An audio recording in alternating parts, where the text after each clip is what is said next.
Hello, my name is Nen Lin Soo, and I am the Group Communications Manager at Forest Interactive. I stepped into the world of tech almost 3 years ago, having worked in the media industry for 5 years prior. Since joining Forest Interactive, I've helped lead the associated group of companies on PR strategies, publicity opportunities, industry relations, and CSR partnerships. I also oversee a team that champions employee culture and engagement as well as internal communications. I'm passionate about humanizing diversity, equity, and inclusion approaches within the company, believing that to truly be inclusive, the workplace has to be designed according to the needs of the very individuals of the company. Although I've had 8 years of experience as a media and PR practitioner, I have been a lifelong communicator.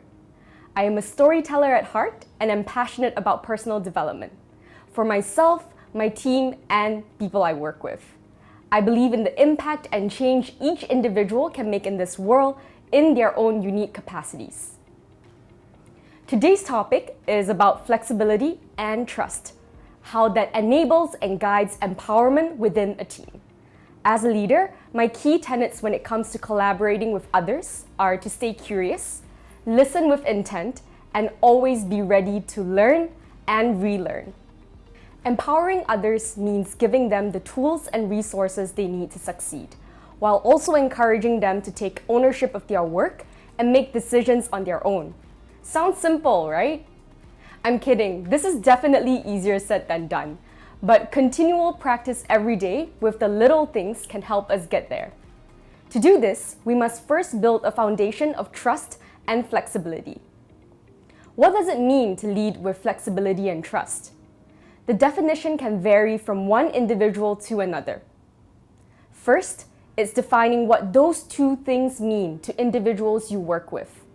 Whether you're leading a team or collaborating cross-functionally to manage a project, recognizing that everyone comes with their unique set of identities, preferred ways of working, and communication norms is crucial.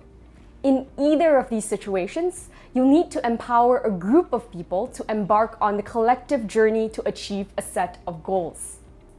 Flexibility allows individuals to adapt to changing circumstances and explore new approaches to problem solving. When we are flexible with work arrangements and schedules, we empower them to make decisions and take risks that can lead to growth and success. Are we catering to the myriad ways neurodivergence manifests? Are we open to them working from anywhere? Are we understanding of time off during the workday where something comes up and they need to take a couple of hours off to handle it? Is there flexibility surrounding the way meetings are run or how work processes are structured? Every time someone new joins the team or someone departs, your work culture will reshape and take on a slightly different form.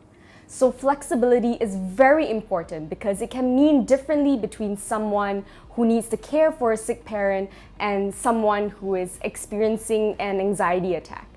Sometimes it's not obvious, and that is why we need to continue to reassess and ask the basic questions to learn whether, as a leader, you are making the right allowance and equipping them with the right tools to achieve their definition of great work. However, flexibility alone is not enough. We must also build trust with others. Trust is a key component of any successful relationship, and it is essential for empowering others. To build trust, we must be reliable, honest, and transparent ourselves.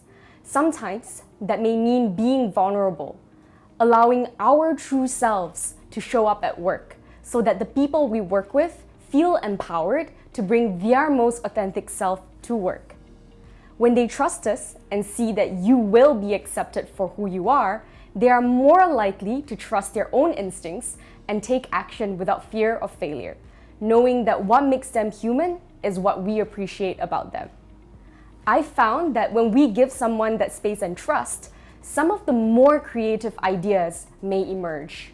Have you ever been in a situation where you felt like you were doing all you can for someone in the team, but it just seems like they're not getting it? Trust me, this happens almost every time I work with someone new. It takes time to understand one another and learn what drives a person to wake up every day to do the work that they do. What motivates them intrinsically to do what they do and how they do it. Have patience. Trust that everyone brings with them good intentions. Sure, you'll have people who may not share the same values or ideals with the rest of the team, but it's better to give someone the benefit of the doubt than to assume wrong when it can so easily be a misunderstood situation. It's as simple as communicating expectations. What may seem like the obvious to you may not be for another individual. So if you expect work to be carried out a certain way, communicate. However, I would also strongly advise to be open to the myriad ways one can carry out a task or a project while still achieving the intended goals. There's more than one way to do something. To be open to different methods allows you to also consider innovative ways of working that could ultimately work best for your evolving team. Listen with intent. When we actively listen to others, we create a safe space for them to share their ideas and concerns. This not only fosters trust, but also helps us understand their perspective and identify ways to support their growth and development. In addition to active listening, provide encouragement and support. Ask leading questions like, what kind of feedback is most useful for you? Or, what does a perfect manager look like to you? What will I need to work on to get there? Different people would require and expect varying levels of encouragement and support. Maybe you have someone who thrives in an environment where a job well done is always publicly recognized. Or maybe you have another person who likes it when you give them the opportunity to take on challenging projects, where they can push their boundaries and overcome large barriers to succeed. Whether it's providing positive reinforcements, celebrating their achievements, or offering them hard-to-come-by opportunities, when we give them the guidance and resources that they need most, we show them that we are invested in paving their way to success. Remember, it's what they need most, not what we think they need most. So always communicate this. Delegation is also an important tool for empowering others and for your own work well-being as a leader. When delegating, think of it as giving the person the opportunity to learn new skills and demonstrate their capabilities. You may even find inspiration in the way work is done by them, or even learn to look at the same type of project with a different lens. Again, it's important to find out how they would prefer to work with you. Would they rather minimal involvement and for you to only step in should there be roadblocks that need to be cleared?